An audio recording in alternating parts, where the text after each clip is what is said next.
అర్హతను బట్టి ఇందిరమ్మ ఇల్లు వస్తుందని, ప్రతి 2 నెలలకు ఒకసారి ఇందిరమ్మ ఇళ్ల ప్రక్రియ కొనసాగుతుందని మంత్రి పొన్నం ప్రభాకర్ తెలిపారు. సిద్దిపేట జిల్లా హుస్నాబాద్ మున్సిపల్ కార్యాలయంలో ఇందిరమ్మ ఇళ్ల పట్టాల పంపిణీ కార్యక్రమంలో మంత్రి పాల్గొన్నారు. కలెక్టర్ మను చౌదరితో కలిసి 144 మంది లబ్దిదారులకు ఇందిరమ్మ ఇండ్ల పట్టాలను పంపిణీ చేసి ఇందిరమ్మ మోడల్ హౌస్ ను ప్రారంభించారు. ఇందిరమ్మ ఇళ్ల కోసం ఎవరికీ ఒక పైసా ఇవ్వాల్సిన అవసరం లేదని చెప్పారు.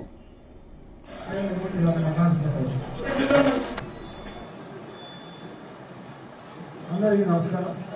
మన కార్యక్రమం మన జిల్లా కలెక్టర్ గారు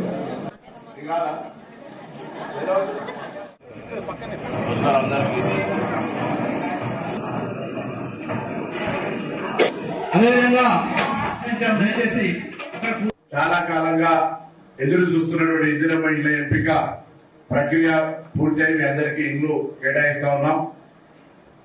చాలా మందికి ఇంకా కావలసిన వాళ్ళు ఉన్నారు. చాలా మందికి ఇండ్లు కావాలి. ఎందుకంటే 10 ఏళ్లలో మీరు మొత్తం మండలానికి 40 ఇండ్లు మాత్రం ఇచ్చారు 10 ఏళ్లలో. ఇప్పుడు మేము ఏడాదికి 200 ఇళ్ల చొప్పున మీ అందరికీ కూడా మండలానికి ఇచ్చే కార్యక్రమం చేస్తున్నాం. మొదటిసారి 160 ప్లస్ ఒక ఊరు మాడలు తీసుకున్న ఊర్లో 117 ఇళ్లు. ఆ ఒక్క ఊర్లో పట్టణం మండలానికి ఒక 7 ఊర్లు తీసుకుంటే తోటపల్లి ఊర్లో 117 ఇళ్లు కట్టుకున్నారు. అక్కడ కొంతమంది ఎక్కువ కట్టుకున్నారు, కానీ 400 నుంచి 600 లోపు కట్టుకోవాలనే నిబంధన వచ్చి ఎక్కువ కట్టుకున్నారు కాబట్టి వాళ్ళని కంప్యూటర్ యాక్సెప్ట్ చేస్తలేదు.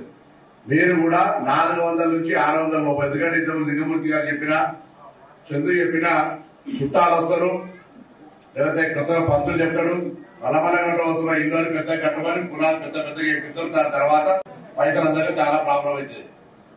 సో కాబట్టి మీరందరూ దయచేసి నేను చెప్తున్న పాయింట్ను గమనించండి. ఎక్కడైనా మీకు చాతనంత రూపాయలు కట్టాలి. ఇల్లు చాతనంత కట్టకపోతే పెద్ద కట్టిననుకో, ఇల్లు పెద్ద కడితే దానికి సంబంధించినటువంటి పైసలు సరిపోక ఇల్లుకు ప్రాబ్లం అవుతుంది. అదేవిధంగా ఇళ్ల ఎంపిక ప్రక్రియకు సంబంధించి నేను మీ అందరికీ ఒక సూచన చేస్తాను. ఇళ్ల ఎంపిక ప్రక్రియ మీకు అర్హత ఉంది కాబట్టి పేదలకు ఇవ్వాలనే ఆలోచనతో మిమ్మల్ని ఎంపిక చేశారు. ఇక్కడ మధ్య దళారి అధికారి గాని, రాజకీయ నాయకుడు గాని, ఇంకా మీ ఊర్లో గాని, వాళ్ళ గాని, ఇంకెక్కడి నుంచి ఎవరు కూడా ₹1 ఇవ్వడానికి వీల్లేదు. రూపాయి మీరు ఇచ్చిరని తెలిస్తే మీ ఇల్లు క్యాన్సల్ అవుతుంది.